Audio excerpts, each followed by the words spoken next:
Hi, I've got a headache. I know what's caused it. I've been banging my head against a brick wall. It's not the major things, is it? It's the little things. Things like phone calls that are never returned, or emails that are never answered, or websites that are not functioning, or online orders where the one thing, essential thing that medically you really need simply doesn't turn up. Okay, so it's all trivial in the great scheme of things, but when you're banging your head against a brick wall, it doesn't half give you a headache. So I dared to look at the TV again now that our screens are not so full of endless charts that are tracking the progress of the coronavirus. And what do I see? I see pictures of protests all around the world. I see people from every section of society, every age and ability in protest. I hear cries of anger, of criticism, frustration, and shouts of demand and retaliation. I hear the cries of a world shouting for change, and I'm sad to say, I've seen it all before. It seems all too familiar, and the pain of seeing it all again does not just give me a headache this time. It actually cuts deep into my soul, and I found myself really weeping over it. But I also hear something else. I hear the prophetic cry, I can't breathe. For without breath, life, let alone life in all its fullness that Jesus said he would come to bring, simply just doesn't stand a chance.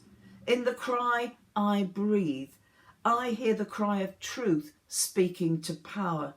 It's as if they are saying, if you can't hear our cries of poverty, if you can't hear our lack of justice, if you can't hear our lack of being felt that we're valued, can you hear this cry?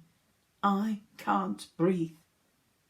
Walter Brueggemann, a theologian, says legitimate power always includes an intentiveness to justice, and that truth is not just a sense of propositions in the Bible, but a cluster of relationships, dignity, well-being, security and respect.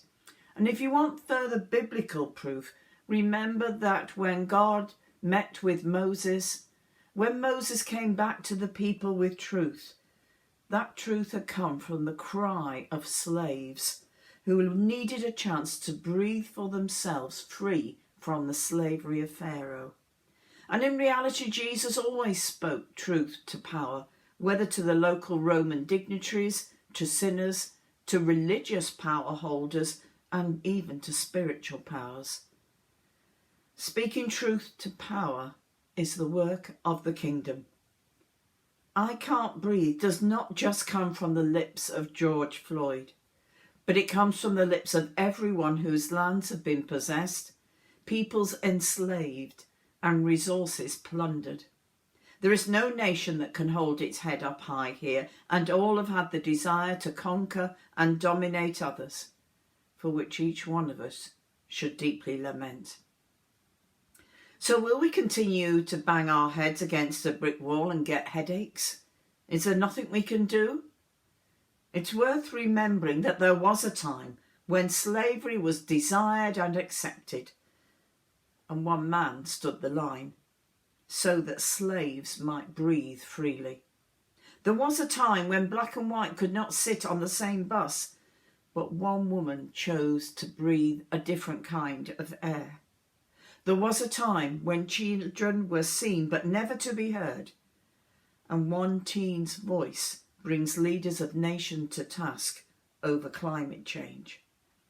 There was a time when protest and the prophetic cry, I can't breathe, touch more hearts than the soldiers who were sent to quell them. Will we be that one person wherever we are who will make a difference? The one person to seek justice, the one person to care for those who are abandoned, the one person to be as Jesus to the fragile. Will I be that one person? Will we be that one person so that we too may breathe more freely of the Spirit?